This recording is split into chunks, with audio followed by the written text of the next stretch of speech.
오늘부터 함께 룻기의 말씀을 가지고 4주간 하나님의 은혜를 나누고자 합니다. 하나님의 은혜를 실천하는 자들의 이야기라는 주제로 4주간 룻기의 말씀을 나눌 때 하나님의 큰 은혜 받으시는 성도님들 되시길 소망합니다. 오늘부터 함께 살펴볼 룻기는 그 배경이 사사들이 치리하던 때입니다. 이 표현은 성경을 읽는 독자들에게 굉장한 불쾌감을 심어줍니다. 왜냐하면 사사시대라는 것이 이스라엘의 참혹한 현실을 노골적으로 보여주던 시대였기 때문입니다. 사사기 16장까지는 이스라엘 백성들의 타락, 그리고 하나님을 향한 부르짖음, 그리고 하나님의 구원이 반복해서 이야기가 진행됩니다. 그래서 1장부터 차분하게 16장까지 읽으면 이스라엘 백성들이 또 잘못하네, 이러다가 또 부르짖겠지? 그럼 그때쯤 되면 또 부르짖습니다.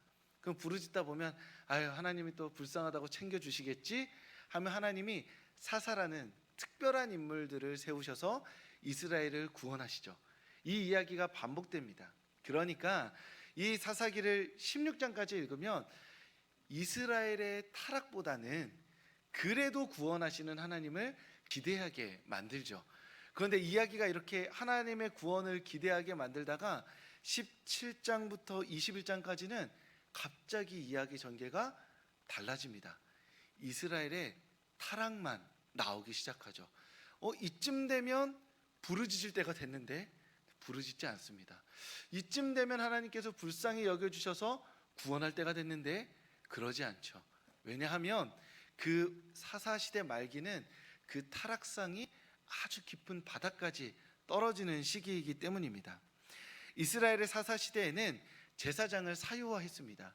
무슨 말이냐 하면 돈 많은 사람이 제사장을 돈 주고 우리 집의 제사장으로 삼는 거죠.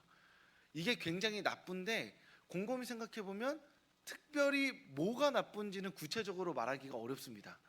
제사장을 돈 주고 사는 게 나쁘지, 그렇게 나쁜가? 성경에 사지 말라는 법이 있나? 이렇게 생각이 들어가거든요. 그런데 이 제사장을 돈 주고 사는 게 진짜 나쁜 게 뭐냐 하면 제사장의 숫자는 한정되어 있죠. 한 마을에 레이지파라는 사람들이 한정되어 있습니다. 그런데 그 중에 괜찮은 사람을 자기가 돈 주고 사는 거죠. 그러면 공적인 예배가 제대로 돌아갈 수 없게 됩니다. 그러면 가난한 사람들은 하나님께 제사 드리지 못하게 되는 상황이 발생하는 거죠. 인력이 부족하니까요. 그러다 보면 제사장을 돈 주고 사는 행위는 그저 나의 편의를 위해서, 내 제사 편의를 위해서 제사장을 사는 것뿐만이 아니라 제사를 독점하는 것이고 하나님을 독점하는 것, 그것이 됩니다.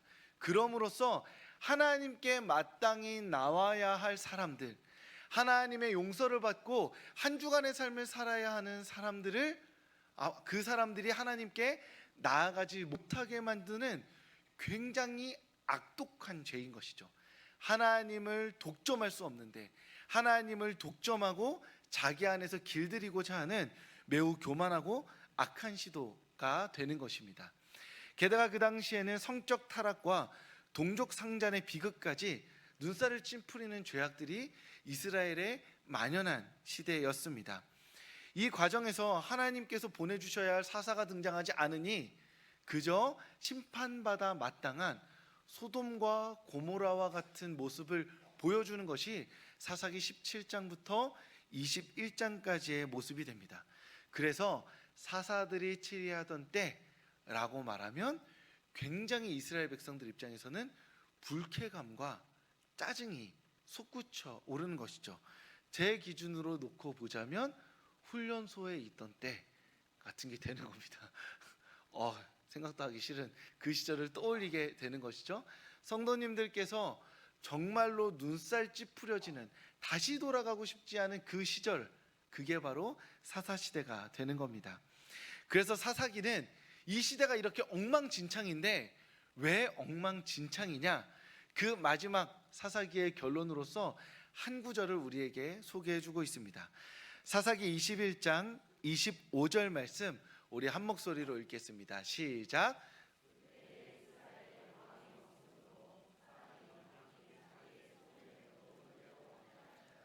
아멘. 사사기가 말하는 그 이유는 무엇이냐? 왕이 없기 때문입니다. 자기 소견에 옳은 대로 행하는 것은 사사기가 말하고자 하는 핵심이 아닙니다. 왜냐하면 왜 자기 소견에 옳은 대로 행하죠? 왕이 없기 때문이죠. 그러니까 사사기가 근본적으로 지적하는 건 우리에게 왕이 없다. 통제할 자가 없으니, 기준점이 없으니, 심판자가 없으니, 본이 될 만한 자가 없으니 이 사람들이 자기 소견에 옳은 대로 행하고 있다라고 말하는 겁니다. 그래서 사사기에서 말하는 왕은 두 가지 의미가 있는데, 첫 번째 의미는 우리가 알고 있는 태정태세, 문단세와 같은 왕입니다. 세종, 태조 뭐 이런 왕들이죠. 저는 조선 왕을 여기까지밖에 못 외워가지고 아마 뒤에까지 다 외우시는 분들이 있겠죠. 그런 왕, 왕가, 왕족 할 때 그 인간 왕을 말하는 거죠. 그 왕들이 있다면 주어진 법을 일관되게 시행하겠죠. 그러면 자기 소견에 옳은 대로 행하는 사람들이 막 우후죽순 생겨나다가도 왕들이 그 우후죽순들을 잘라내면 그때서야 우리가 마음대로 행하는 기준선이 있구나. 진짜로 마음대로 하란다고 해서 진짜 마음대로 하면 안 되는구나 라는 걸 왕이 있음으로 말미암아 깨닫고 그 울타리가 쳐지는 것이죠. 사사기는 그 왕이 없으니, 심판자가 없으니 우리가 이 모양 이 꼴이 됐다라고 이야기하고 있는 것입니다. 그리고 사사기가 말하는 두 번째 왕의 의미는 바로 하나님입니다. 그러니 이 우리가 지금 하나님이 없다고 말해도 무방한 이 무법천지가 되었다고 말하고 있는 것이죠. 인간왕이 없으니 이 나라가 이 모양 이 꼴이 되었는데, 한 번 더 생각해 보는 겁니다. 그러면 우리의 최종 왕은 인간 왕이 아니라 하나님이시잖아요. 인간 왕은 하나님의 통치를 대리해서 보여주는 자입니다. 그는 왕이라 불리지만 참된 왕이신 하나님을 보여줘야만 하는 사람인 것이죠. 그런데 우리가 인간왕이 없어서 이 모양 이 꼴이 됐다? 생각해 보니 하나님도 우리와 함께 계시지 않는 것 같다. 하나님께서 우리에게 즉각적으로 심판하시지 않으니, 하나님의 사람을 세워주시지 않으니 우리가 더 자기 소견에 옳은 대로 행하고 있는 것 아닌가라고 사사기는 묻고 있는 것이죠.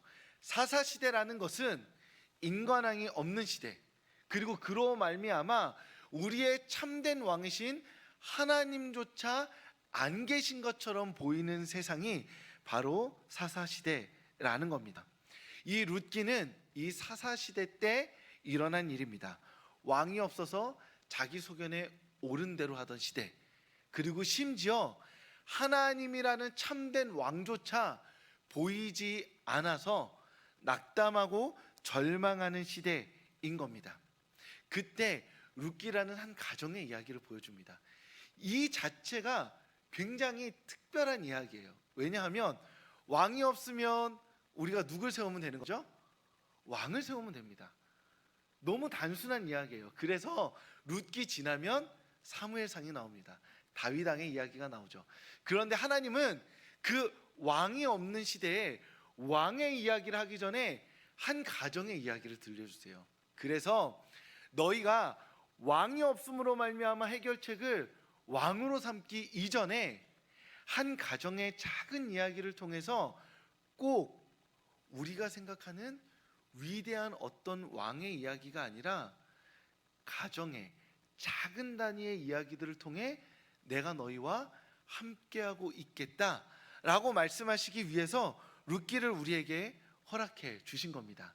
그래서 룻기의 이 한 가정의 이야기를 통해서 하나님, 우리에게도 왕이 필요해요 라고 말씀드리지만 동시에 거대한 특별한 위대한 한 사람의 왕이 필요한 것이 아니라 하나님은 나라는 한 가정, 그리고 내 곁에 있는 우리 한 가정을 통해서 우리를 위로하시고 왕이 없는 세상에 소망과 희망을 주시는 분임을 깨달아 알 수 있기를 주님의 이름으로 축복합니다. 그런데 이 가정에는 희망이 먼저 비추는 것이 아니라 절망이 먼저 쏟아져 내립니다. 사사들의 시대, 왕이 없던 시대에 어찌 보면 걸맞게 반복된 재앙들이 찾아오게 됩니다.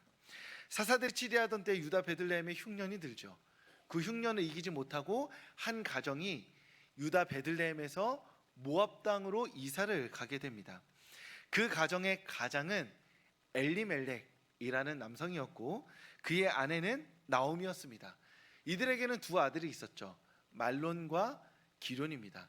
이 네 가정이 전형적인 보통의 가정이 흉년 때문에 모압으로 내려가게 됩니다. 그리고 나서 엘리멜렉은 그 땅에서 죽게 됩니다. 말론과 기론은 아내를 얻어서 그 땅에 뿌리 내리는 듯 하더니만 결국에는 말론과 기론도 아버지를 따라서 10년 어간 사이에 모두 다 죽게 돼버립니다.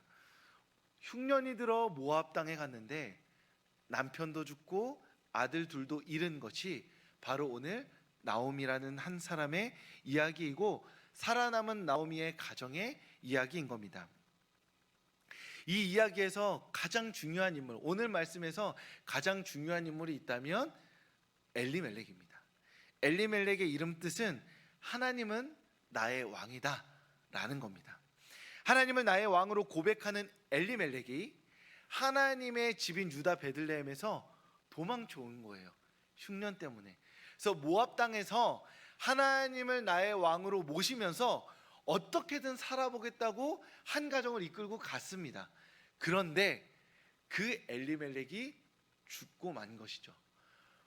왕이 없던 시기에 그 유다 베들레헴을 떠나온 이 한 가정이 그래도 이방 땅에서 하나님을 왕으로 모시고자 살려고 했지만 엘리멜렉까지 죽어버림으로 말미암아 엘리멜렉의 대를 이어야 할 말론과 기론까지 죽음으로 말미암아 하나님, 진짜 이 세상에 인간 왕도 없는데 하나님마저 안 계시는군요.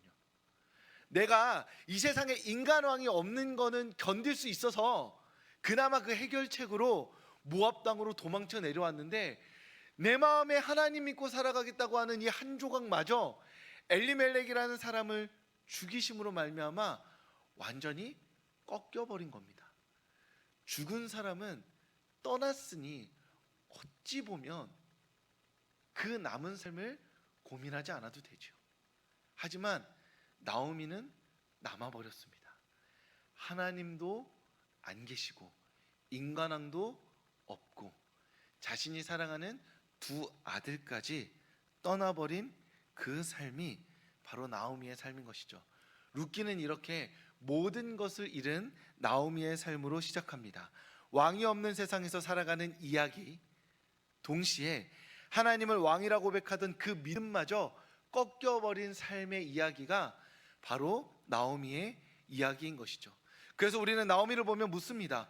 하나님 없는 세상에서, 그리고 하나님을 향한 믿음마저 잃어버린 세상에서 나오미는 어떻게 살아갈 수 있을까? 그리고 우리는 어떻게 살아갈 수 있을까? 묻게 되는 겁니다. 이 여인은 남편을 잃었고 두 아들을 잃었고 이제 남은 것은 두 며느리뿐입니다. 과부가 과부 며느리 둘을 데리고 있는 것이죠. 이 모든 책임이 누구의 책임일까요? 이 가정의 불행이 누구로부터 시작된 것일까요? 우리는 글쎄요 라고 답하겠지만 나오미는 자기 때문인 겁니다. 살아남은 사람 때문인 것이죠. 두 며느리가 과부가 된 것 자신 때문입니다. 자신이 과부가 된 것 자기 때문이겠죠. 그렇게 자신을 탓하면서 하나님 없는 세상, 하나님을 향한 믿음조차 없어진 세상에 자신을 절망으로 몰아넣고 내일과 희망이 없는 삶을 근근히 살아가고 있던 것이 바로 나오미였던 겁니다. 그 나오미가 내일과 희망을 말할 수 없을 그때에 나오미에게 내일과 희망을 꿈꿀 수 있는 하나의 소식이 들려옵니다. 나오미가 듣고 싶어서 들은 게 아닙니다. 나오미가 들어보겠다라고 해서 들은 게 아닙니다. 들려옵니다. 바람이 불어오듯이 어느 날 갑자기 불어오는 하나의 말씀이 있었습니다. 오늘 룻기 1장 6절의 말씀입니다. 이 하나님의 말씀 한 목소리로 읽겠습니다. 시작. 그 여인이 모압 지방에서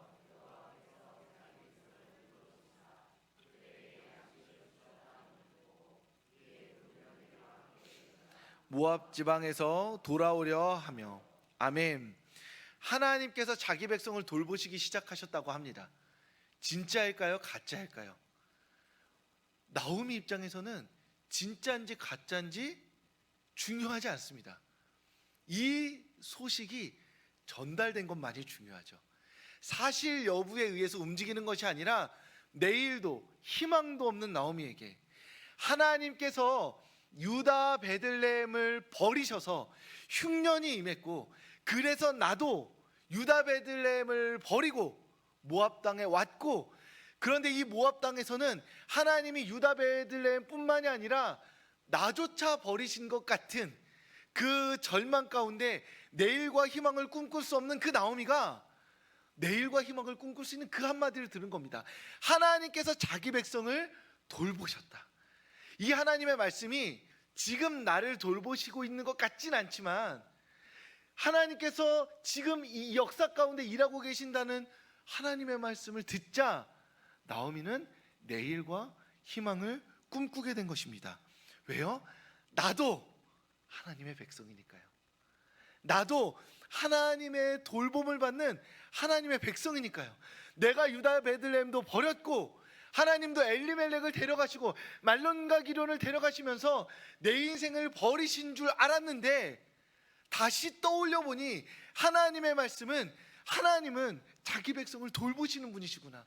내가 그 하나님을 믿는다면 나도 돌보시겠구나. 내 인생을 품어주시겠구나. 나는 너무 멀리 왔는데, 나는 내 스스로는 돌아갈 수 없는데 나에게 타전된 이 하나님의 말씀이 다시 한번 내일과 희망을 꿈꾸며 하나님을 향해 나아가게 하는 겁니다. 나오미가 내일과 희망을 꿈꿀 수 있었던 이유는 바로 하나님의 말씀 때문이었습니다. 자기 백성을 돌보신다는 그 하나님 때문이었습니다. 우리에게 내일과 희망은 하나님의 말씀에 있습니다. 하나님이 어떤 분이신지를 상기할 때 우리는 내일과 희망을 우리의 삶 가운데 품을 수 있습니다. 주일 예배 오신 성도님들, 하나님 어떤 분이신가요? 성도님들의 삶에 하나님 이제까지 어떻게 나타내 보여주셨는가요? 어떤 분들에게는 흉년을 보내시는 하나님이실 수도 있습니다. 엘리멜렉을 죽인 하나님이실 수도 있는 것이죠. 엘리멜렉도 모자라서 말론과 기론까지 빼앗아 가신 분도 하나님이실 수 있는 겁니다. 그런데 하나님은 거기에서 끝나시는 분이 아닙니다. 하나님은 자기 백성을 돌보시는 분이십니다. 하나님은 자기 백성을 너무 사랑하셔서 끝내 빼앗긴 이유를 우리는 알지 못하지만 그럼에도 불구하고 나는 너에게서 빼앗는 자가 아니라 너를 돌보는 자이다 라고 말씀하시는 분이신 것이죠. 선지자 이사야는 이 말씀을 이렇게 선포합니다. 이사야 43장 2절 말씀 함께 읽겠습니다. 시작. 내가 물 가운데로 지날 때에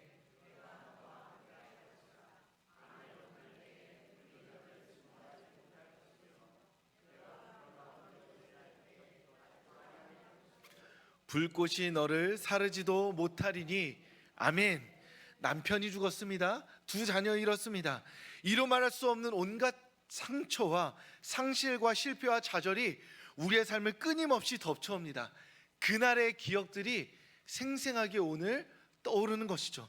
그날의 상처가 나를 잿더미로 만들기 위해서 활활 불타오르고 있습니다. 나는 피하고 싶은데 어디로 피해야 할지도 모르고, 그래서 나는 길을 잃었습니다. 주저앉아 버렸습니다. 물이 나를 덮었고 불이 나를 사릅니다. 그때 하나님께서 우리에게 말씀하십니다.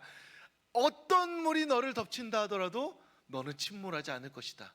어떤 뜨거운 물이 너를 사르기 위해 덮쳐온다 할지라도 너는 제 가운데 서지 않을 것이다.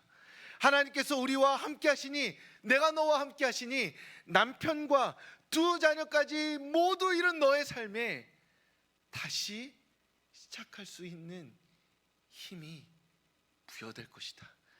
그러니 자기 백성을 돌보는 나를, 하나님을 믿고 일어나라 말씀하시는 겁니다. 물과 불 가운데서도 우리를 지키시겠다고 하나님께서 오늘 다시 한번 우리의 삶 가운데 말씀하고 계십니다. 그러니 오늘 이 시간 혹시나 나오미와 같이 내일과 희망을 말할 수 없는 성도님들이 계시다면 우리의 삶에 당도한 이 하나님의 말씀을 붙드시기를 소망합니다. 하나님께서 자기 백성을 돌보기 시작하셨습니다. 하나님께서 이 역사 가운데 우리의 삶 곳곳에 그 은혜를 베풀기를 시작하셨습니다. 그러니 그 말씀을 믿고 그 말씀을 의지하여서 다시 한번 자기 백성을 돌보시는 그 하나님께 믿음으로 한 걸음 한 걸음 일어나 나오시는 성도님들 되실 수 있기를 주님의 이름으로 축복합니다. 그 하나님으로 말미암아 다시 내일과 희망을 꿈꾸며 하나님을 노래하는 성도님들 되실 수 있기를 주님의 이름으로 축복합니다. 하나님께서 자기 백성을 돌보셨다는 소식을 듣고 나오미는 급하게 길을 떠납니다. 한순간도 모압 땅에 있고 싶지 않았을 겁니다.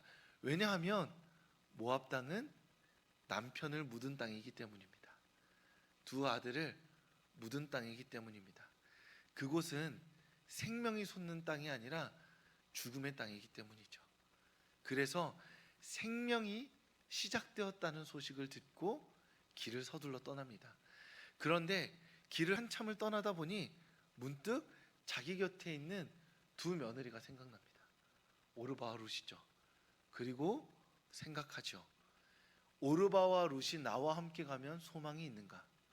나는 늙었고 내일과 희망을 하나님께 두고 가는데 이 모압 여인 둘은 남편도 없고 가서 남편을 만날 수도 없고 그리고 내가 먼저 죽으면 이방 땅에서 과부로 사실상 거지로 살아갈 텐데 내가 이들의 삶을 묶어두는 것이 맞는가? 그런데 왜 같이 출발했을까요? 외롭기 때문이죠. 그 자신이 묻어버린 그 죽음을 혼자서는 감당할 수 없기 때문입니다.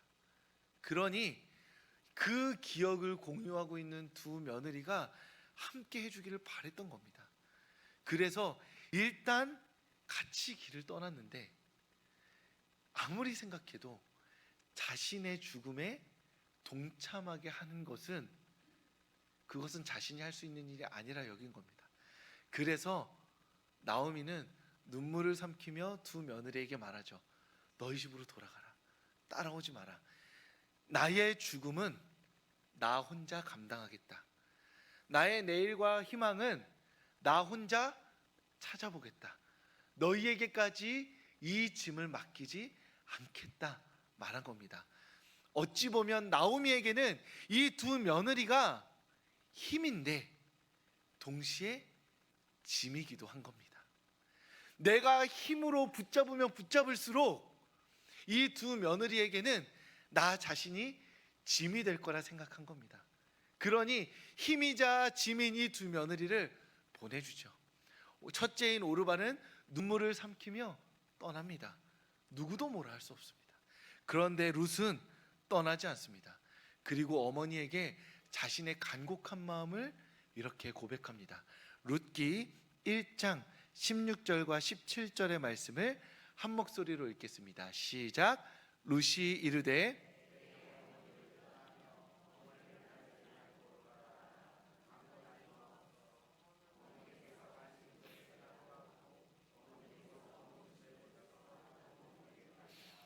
어머니의 백성이 나의 백성이 되고 어머니의 하나님이 나의 하나님이 되시리니 어머니께서 죽으시는 곳에서 나도 죽어 거기 묻힐 것이라.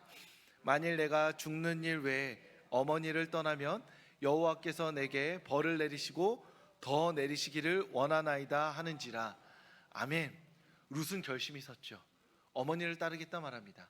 그냥 따르는 게 아니라 어머니가 가는 그 땅에 그 사람이 자기가 되겠다고 합니다. 그 땅에서 하나님을 믿어야 하면 나는 하나님 믿겠습니다. 그 땅의 백성이 되라 하면 그 땅의 백성이 되겠습니다. 저는 모압의 룻이 아니라 당신의 며느리 룻이 되겠습니다. 당신이 하나님을 믿으니 당신의 며느리인 나도 하나님을 믿고 당신이 이스라엘 백성이 되시니 나도 이스라엘 백성이 되겠다라고 고백합니다. 룻의 선택이 쉬웠을까요? 결코 쉽지 않았을 겁니다. 일단 신명기 23장에 보면 암몬과 모압 족속이 여호와의 총회에 영원히 들어오지 못할 것이라 기록되어 있습니다. 즉 모압 사람은 이스라엘의 이너서클에 들어올 수 없는 존재입니다. 언제까지요? 영원히. 어떤 모압 사람이 위대한 전공을 이스라엘에서 세웠다고 칩시다. 그 사람에게 뭔가 특별한 지위를 부여하고 싶어도 신명기 말씀이 막고 있습니다. 총회에 못 들어옵니다. 그러면 끝인 것이죠. 이렇게 적대적인 관계, 갈등의 관계에 있는 모압, 그런데 과부인 룻이 가는 겁니다. 룻이 모압 이방 그 유대 이 베들레헴 땅에 갔을 때 자신이 존재로서 받아들여지지 못한다는 걸 알았을 겁니다. 그럼에도 나오미와 함께 가죠. 나오미를 위로하며 당신이 죽기까지 내가 당신을 따르겠다 이야기하는 것입니다. 룻은 쉽지 않은 선택을 합니다. 그런데 룻기 1장의 이야기는 사실 룻의 이야기가 아니라 나오미의 이야기입니다. 나오미의 입장으로 생각해 볼까요? 하나님이 자기 백성을 돌보시겠다 말씀하십니다. 그래서 유다 베들레헴에 갑니다. 그런데 정말 하나님께서 나를 돌보실까 끊임없이 의심하게 됩니다. 그리고 두렵죠.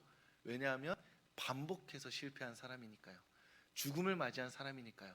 그때 하나님이 자기 백성을 돌보신다는 사실을 믿고 하나님을 의지하며 발걸음을 떼는 그 나오미에게 하나님께서 룻을 보내주십니다. 오르반은 떠나지만요. 그러면서 룻을 통해 듣게 하시죠. 내가 당신과 영원히 함께 하겠습니다. 이 말을 듣는 나오미는 힘을 얻습니다. 그래, 하나님께서 자기 백성을 돌보신다는 것이 이런 것이구나. 그 말씀을 믿고 하나님을 따르는 나와 같은 사람에게 룻을 보내주시는구나.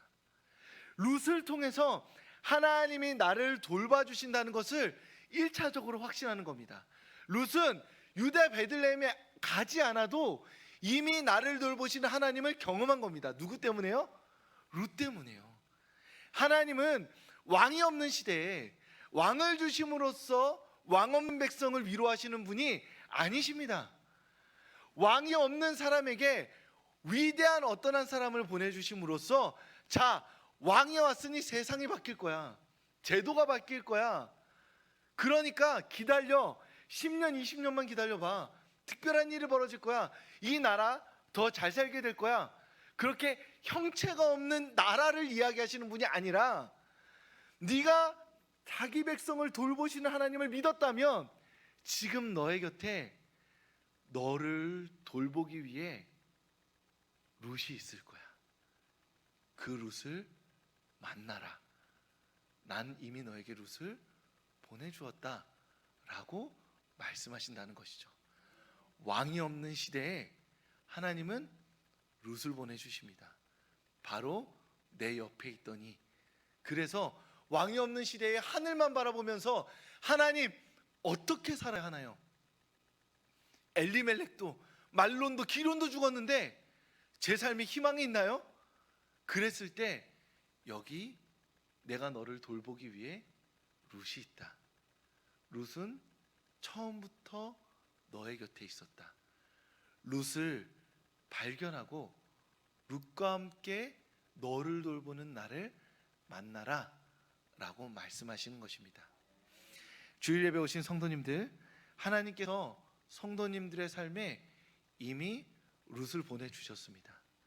여러분이 여러분들의 삶을, 나의 삶을 하나님 나오미와 같습니다. 유다 베들레헴도 떠나왔는데 엘리멜렉도 죽었습니다. 두 아들도 잃었죠. 저에게 어떤 소망이 있습니까? 라고 나오미와 같이 묻는 우리의 인생에 주님께서 룻이 너에게 있다라고 말씀하시죠. 저는 부끄럽지만 말씀드리기에는 서울교회가 하나님께서 지금 성도님들에게 보내주신 룻인 줄 믿습니다. 그리고 성도님들에게 오늘 이 자리에서 룻과 같이 성도님들을 하나님이 돌보신다는 그 말씀을 선포하시기 위해 저를 성도님들의 룻으로 세우신 줄 믿습니다. 동시에 하나님께서 저를 위로하시기 위해서, 나오미와 같다고 말하는 저를 위해서 성도님들을 저에게 룻으로 보내주신 줄 믿습니다. 그리고 지금 이 자리에 계신 성도님들, 주님, 제가 나오미와 같습니다. 길을 잃었습니다. 상처는 너무 짙습니다 라고 말할 때, 지금 너의 곁에 함께 예배하며 하나님을 노래하는 그 사람이 너의 룻이라고, 내가 이미 너에게 룻을 주었노라고. 그러니 위를 보지 말고 이미 곁에 있는 룻과 함께 너를 돌보는 나를 만나라고 주님께서 오늘 이 시간 말씀하고 계십니다. 그러니 우리 이 시간 서로를 향해 이렇게 인사하겠습니다. 당신이 나의 룻입니다. 네, 당신이 나의 룻입니다. 네, 아멘. 네, 그렇습니다.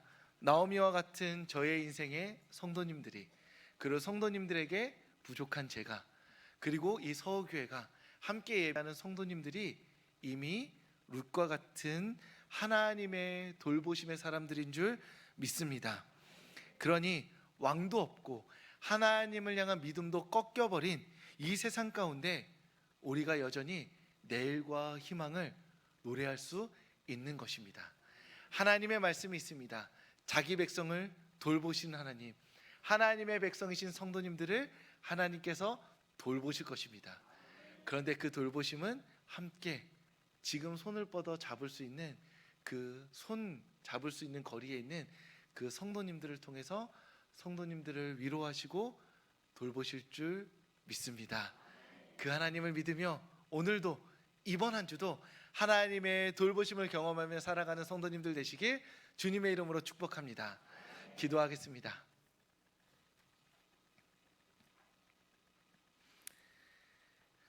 하나님, 조금 더 나은 삶을 살 수 있을 거라 생각했습니다.